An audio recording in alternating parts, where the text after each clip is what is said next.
What's up, everybody? My name is Cody and welcome back to the Plant Channel. So today's video is kind of a little bit of an inspired video. I was talking to my good friend Rachel with Heart-Shaped Leaves. If you don't know who she is, she'll be linked up below. Go check her out. She's freaking awesome. So she was talking about some Anthuriums and she was like, you know, I may need some help with this. And I said, I'll help you. As you guys know, I'm a huge Anthurium fan and I have quite a bit. So I thought today's video would be fun and do an Anthurium care guide by me. So disclaimer, these are the techniques that I use. I'm not telling you how you should grow your Anthuriums, all right? This is just what I use. So let's just go ahead and start off. You can see two Anthuriums behind me. We've got Maleficent right there and my Anthurium Fertilizer.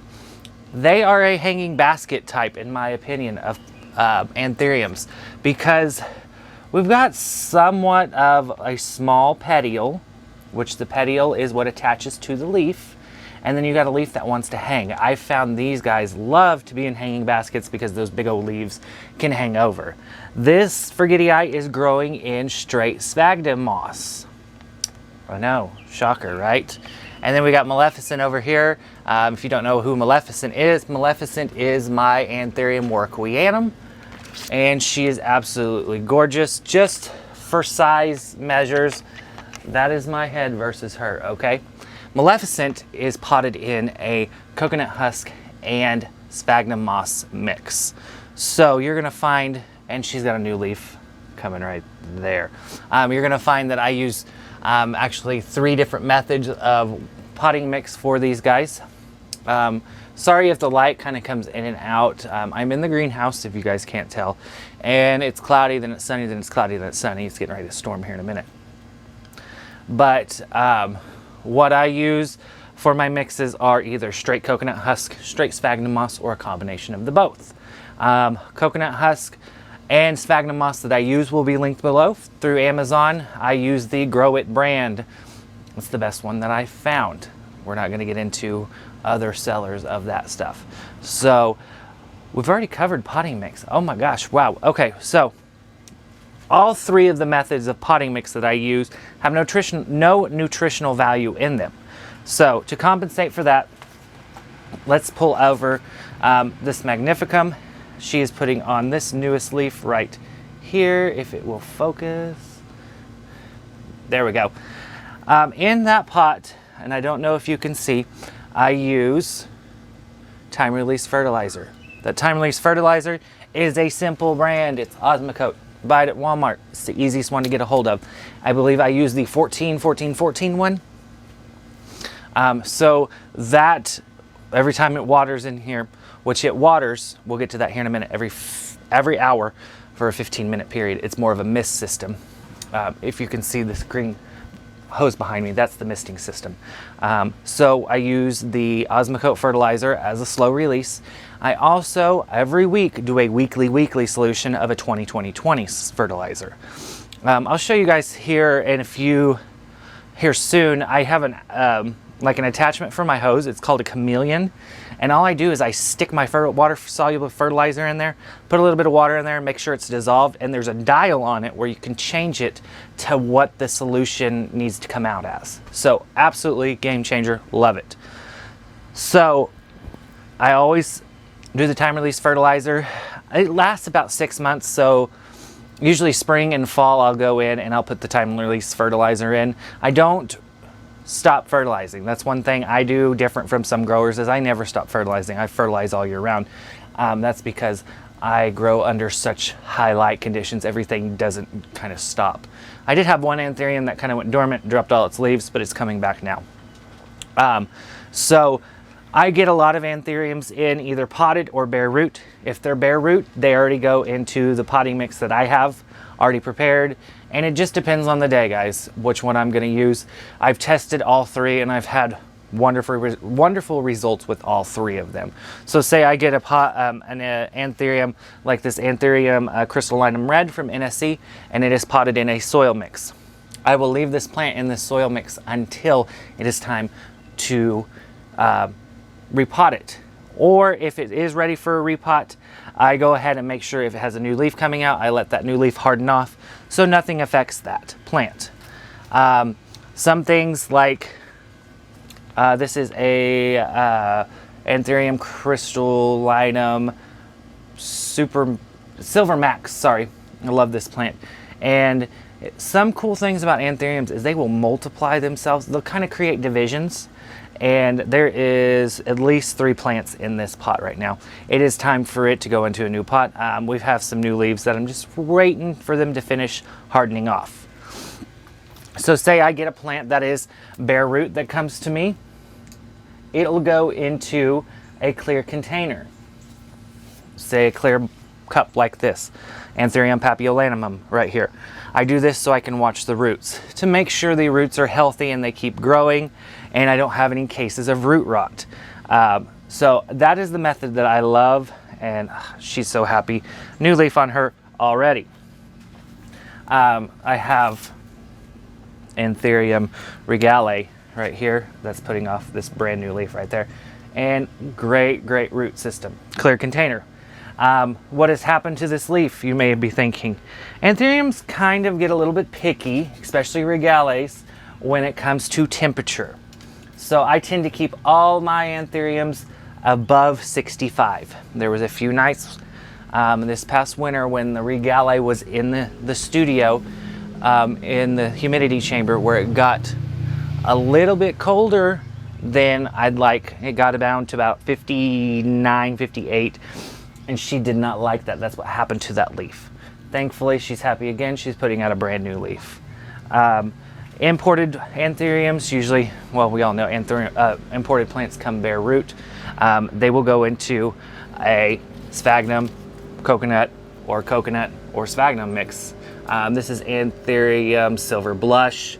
She is completely potted in coconut husk and sphagnum moss. And as you can tell, she's happy.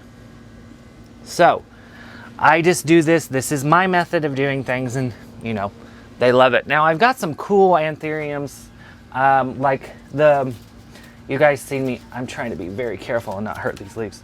Anthurium 420, I cannot remember the name. I know it starts with a P and I never can pronounce it. But this is, sorry guys, I'm sweating too, more of a climbing Anthurium. So when it gets ready for a repot, it'll go on a moss pole so I can get it to climb some more. If you let these guys go, they kind of like ramble around. It's super cool still yet. But we've gone over humidity. Oh, we have not gone over humidity, and that probably got really loud for you guys. Sorry, I had to wipe the sweat off. Humidity stays in here and also in the studio around 65% up. You can grow them in 50% humidity and up. There are going to be some more sensitive ones that don't like that humidity. For instance, workweanums like the higher humidity. There's just so much. Since spring has finally sprung here, everything has just gone into overdrive. This is Anthurium marmoratum that is putting out a new leaf. My Anthurium grandifolia is putting off a new leaf. I think all my Anthuriums have a new leaf forming or hardening off right now. I was trying to see, because Maleficent's working on them. The Forgetii behind me is, the Silver Bluster's hardening off right now. And I look down in the center of it and there's another leaf forming already. Everything has just gone into hyperdrive. I know it's not a Monstera video, but my Albo is doing wonderful. Everything's just doing great. I was worried about my little, this guy that still needs to be planted, but this is the variegated Rhaphidophora Hayi. I was worried that he was not going to, there we go, put out any more variegated leaves, and he put that one out, so I'm happy. I've got so much stuff going on, guys. I've got repots that need to be done big time. If you guys want to see a repot with me, please let me know.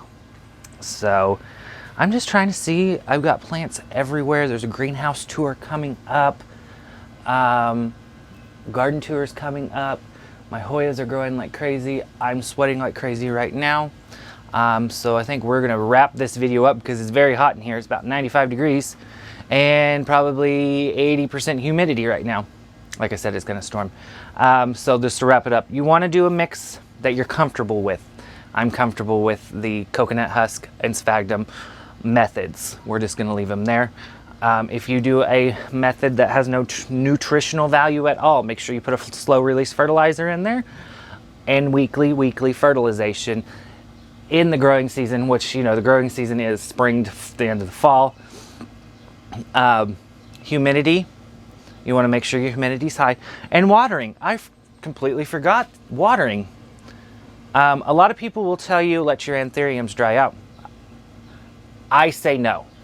I've had more issues with bad leaves coming out when I let them dry out. These guys stay wet, not sopping wet, but they stay moist. I don't ever let the medium dry out on these because I do use a medium that holds onto a lot of moisture in some cases, and in some cases I use one that drains super quick, like the coconut husk.